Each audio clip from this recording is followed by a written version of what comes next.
আপোনালোকৰ লগত যদি 100 টকা আছে আৰু 100 টকা যদি আপুনি মিউচুৱেল ফাণ্ডত ইনভেষ্ট কৰিম বুলি ভাবি আছে তেনেহ'লে এইটো ভিডিঅ' আপোনালোকৰ কাৰণে হয়। ভিডিঅ'টো স্কিপ নকৰি সম্পূৰ্ণ চাব কেনেকৈ মিউচুৱেল ফাণ্ডত ষ্টেপ বাই ষ্টেপ ইনভেষ্ট কৰিব লাগে সেইখিনি প্ৰচেছ মই এইটো ভিডিঅ'ত কৈছোঁ। ত' ভিডিঅ'টো আপোনালোকে সম্পূৰ্ণ চাব। গাইজ আপোনালোকক মোৰ চেনেললৈ স্বাগতম জনাইছোঁ আৰু আমি আজি শিকিম ষ্টেপ বাই ষ্টেপ কেনেকৈ মিউচুৱেল ফাণ্ডত ইনভেষ্ট কৰিব লাগে। চ' বলক মোৰ লেপটপৰ স্ক্ৰীনলৈ আৰু শিকোঁ কেনেকৈ মিউচুৱেল ফাণ্ডত ষ্টেপ বাই ষ্টেপ ইনভেষ্ট কৰিব পাৰি।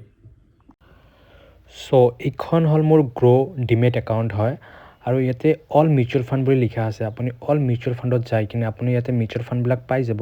বিভিন্ন ধৰণৰ ইয়াতে মিউচুৱেল ফাণ্ড আছে যেনেকুৱা আপোনালোকে চাই আছে স্ক্ৰীনত। চ' মই ফাৰ্ষ্ট যিখন আছে HDFC এইটোৱে মই ক্লিক কৰিলোঁ। তাৰপিছত আপুনি কেনেকৈ ইয়াতে 100 টকা দি মিউচুৱেল ফাণ্ড ইনভেষ্ট কৰিব পাৰে ষ্টেপ বাই ষ্টেপ মই দেখাম। ইয়াতে আপোনালোকে চাব পাৰি আছে গ্ৰাফটো আৰু ইয়াতে আপুনি ওৱান টাইম ইনভেষ্টমেণ্টো কৰিব পাৰিব আৰু মান্থলি ইনভেষ্টমেণ্টো কৰিব পাৰিব ইয়াতে।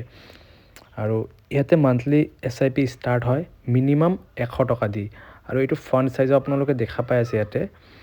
চ' আপুনি ইয়াতে 100 টকা 500 টকা 1000 1500 আপোনাৰ ইচ্ছা যিমান কৰিব পাৰে, কিন্তু মিনিমাম আপোনাৰ 100 দি আপুনি ষ্টাৰ্ট কৰিব পাৰিব। চ' আৰু ইয়াতে 1 ইয়াৰত ৰিটাৰ্ণ চাব পাৰে কিমান % ৰিটাৰ্ণ দিছে 1 ইয়াৰত আৰু আপোনালোকে 3 ইয়াৰত কিমান % ৰিটাৰ্ণ দিছে সেইটোও চাব পাৰে।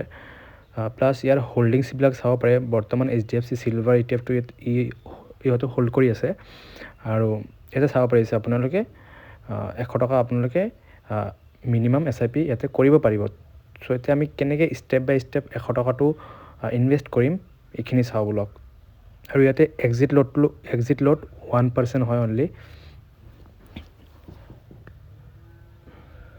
চ' আমি এতিয়া শিকিম 100 টকাটো আপুনি কেনেকৈ ষ্টাৰ্ট কৰিব।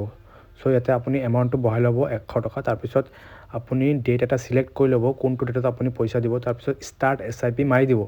ষ্টাৰ্ট SIP মাৰাৰ পিছত আপোনাৰ হৈ যাব কামখিনি আৰু। চ' আপোনাৰ মোবাইলত আপোনাৰ নাম্বাৰ যি লিংক কৰা আছে ডিমেট একাউণ্টটো সেইটো নাম্বাৰত এটা OTP যাব আৰু OTPটো আপোনালোকে ইয়াতে ফিল আপ কৰি দিব লাগিব।